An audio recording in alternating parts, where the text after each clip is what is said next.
Walay mga tawag ining mga tao or mga magwawali nga naa sa Amerika or gikan sa Amerika nga naay koneksyon sa mga apostol dito sa Roma ug sa Jerusalem.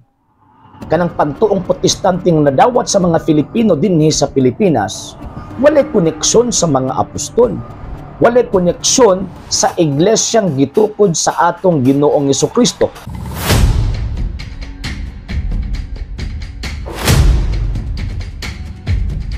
Ang nagbitbit sa Katolisismo dinhi sa Pilipinas dili malilong ug sumala sa nalatid sa kasaysayan mao ang mga Espanyol. Ug sayod ta nga ang connection sa mga Espanyol nagikan gyud sa gitawag og connection sa Roma, and Roma to gitawag og Jerusalem. Nga naman kay ang pinakaunang apostol na kung diin nakaabot didto sa gitawag og Espanya, Saint Paul and Saint James. So, buti pasabot, kining maong mga tawhana nga gitudluan sa ato ang Ginoong Jesucristo sa pagpalapnag sa maayong balita na abot ni ining maong lugar ug nagtudlo mahitungod sa pagtuo.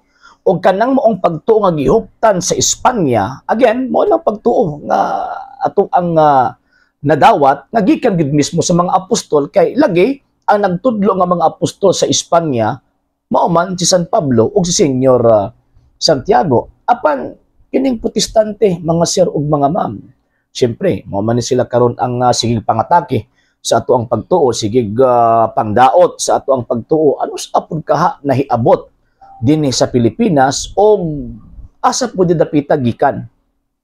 Ang atong tubag ni ana mga sir ug mga ma'am, niabot ang pinakaunang protestante dinhi sa Pilipinas early 1898 after sa Treaty of Paris.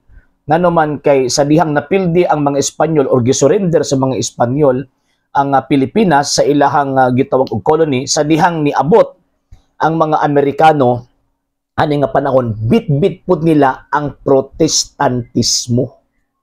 And remember, walay mga tawag ining mga tao or mga magwawali nga naa sa Amerika or gikan sa Amerika nga naay koneksyon sa mga apostol dito sa Roma ug sa Jerusalem. Buti pasabot ang maong pagtuo nga nadawat kanang pagtuong protestanting nadawat sa mga Filipino dinhi sa Pilipinas, walay koneksyon sa mga apostol. Walay koneksyon sa iglesyang gitukod sa atong Ginoong Hesukristo. Kung walay koneksyon, maigo sila sa giingon ni San Pablo, Roma kapitulo 10 bersikulo 14 sa 15, ang giingon ni San Pablo, apan unsaon man pagdawat sa pagtuo kung walay magwali, ug unsaon man pagwali kung walay pinadala. So kung kining mga protestante nga niabot dinhi sa Pilipinas early 1898 after sa Treaty of Paris, buti pasabot wala ni koneksyon sa mga pinadala or gipadala nga mga tao gikan kang Kristo nga magwali sa maayong balita. So kung dito ta maminaw sa gipadala nga nagwali gikan sa atong Ginoong Jesucristo, makadawat tag pagtuo. Apan kung dito ta maminaw sa mga tao nga wala gipadala sa atong Ginoong Jesucristo or walay koneksyon sa atong Ginoong Jesucristo, so therefore dili pagtuo ang ato ang gitawag og madawat. Kung dili ang atong madawat, kabakakan.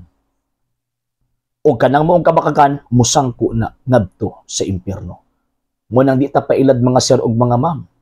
Ngano man kay established ng pagtuong Katoliko, una pa niabot ang mga Amerikano diri sa Pilipinas, una pa niabot ang mga Protestante diri sa Pilipinas, buot ipasabot. Diha pa lang daan, pildi na kung ato ang sutaon ang ilahang gitawag og pag-claim nga sila mo itinuod. Ngano man kay again, kanang mga Amerikano nga mga Protestante nga naabot sa Pilipinas, way koneksyon sa pagtuo, iglesia, relihiyon nga gitukod ni Kristo dito sa Jerusalem ni adtong unang siglo. Munang di ta pailad, di ta di ta maengganyo. Dapat maengganyo sa ilahang tawag ining mga malamatong mga pulong kay lagi ang katugbang ni ana mao man ang impyerno.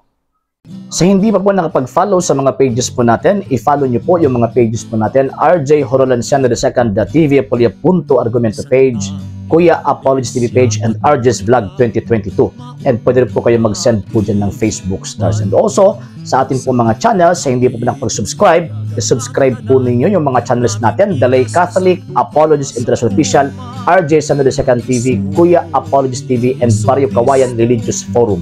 And pwede rin po kayo mag-send po dyan ng super sticker, super chats, and super thanks. And maraming salamat po sa mga kapatid at mga Katoliko na ulis pong tumutulong sa programa po natin.